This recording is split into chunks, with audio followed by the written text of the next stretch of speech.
What's going on, everybody? Welcome for the first time or back to another DLJ Works video. And today what I want to actually talk about is how Walgreens prepared me for the future of employment and the direction that work was going. That's coming up after the intro.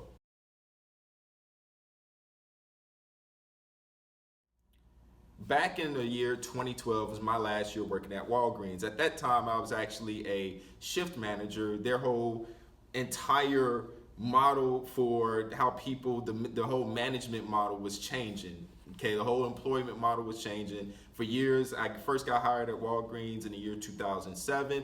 I was working as a photo clerk, and then I actually got moved up into the MGT role, or manager trainee role. And from there, I stayed in that position for, God, like 5 years, because I really didn't want to move up beyond that. And that position was hourly for such a long time. And they were starting to make these transitions. They were restructuring based off of after the recession hit in 2008. And it forced them into a different position to change their whole business model with the way that they employed their managers. And the reason I didn't want to move up is because there was another position above that called the executive assistant management position. And in that position, it was salary.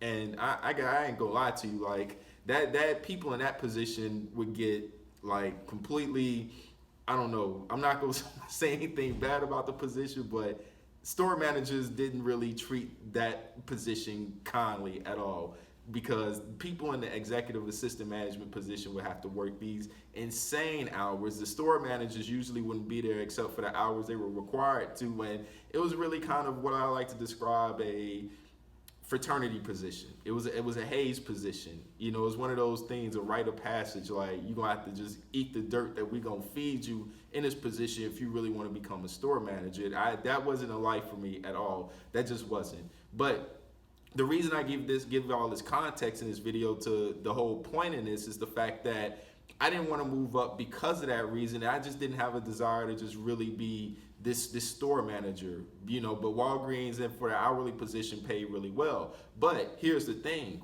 at the time that they were going to transition, they moved into this performance model. When they actually got rid of the manager trainee position, now I was making a pretty nice living wage, especially for the fact that I was single at the time. And they actually, how should I actually say this?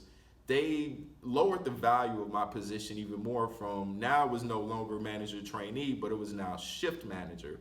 And shift manager actually got paid less. I actually went back because they gave me two options. I either was going to move up to the XA position because I had been there for so long, I was going to go through that training program, or I was going to step down into the shift manager position. And that's what I did. I stepped down because, like I said, I had no desire to move up. And I gave you the context and reason why I didn't have a desire to move up. Walgreens would give raises based on cost of living. They would give raises based on cost of living, or traditional annual raises to their employees. And in certain positions, that actually just kind of capped out. And they were moving to a model to where, okay, well, we're not going to give raises based off of these cost of living wages or just these annual things. We're moving to a more performance-based model. And that right there, when they actually shifted to that, it showed me that I really have to kind of start busting my butt to actually show what I'm actually capable of.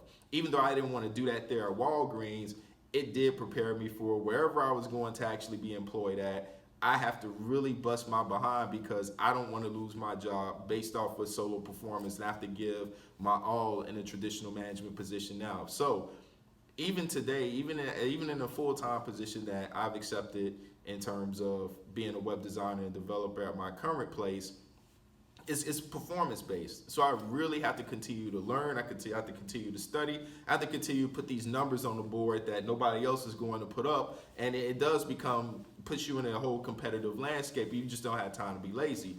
After I left Walgreens, I moved out here to Waco, and I actually got into teaching. And really in teaching education is really the only profession that, not the only one, but it's one of the primary professions still where you really can't get an increase in pay unless you got a higher degree. That really, in this profession, that's where those higher degrees, such as master degrees, PhDs, are really honored.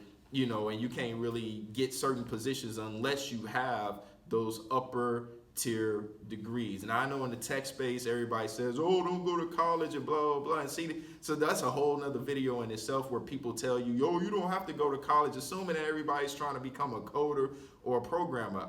Look, you still need college if you're trying to become a doctor, lawyer, whatever the case may be. You still have to go to college if you're still trying to even become a teacher and get into the teaching profession.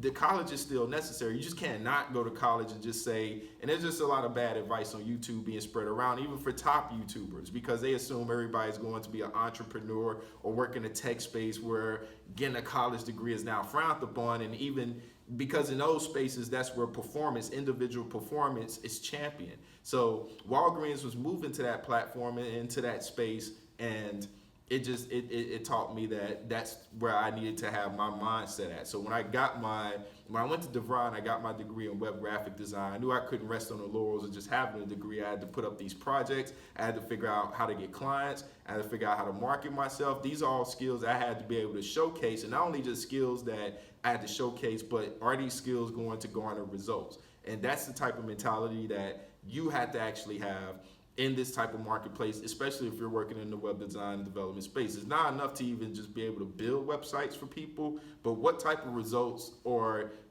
you getting for your clients when you build these websites? Are you securing like a better bottom line for these people? Are you increasing visitor traffic some kind of way? Like, these are skills now to where this is going to put you in the upper class for these companies that you get employed for. So that's going to be pretty much it for this video.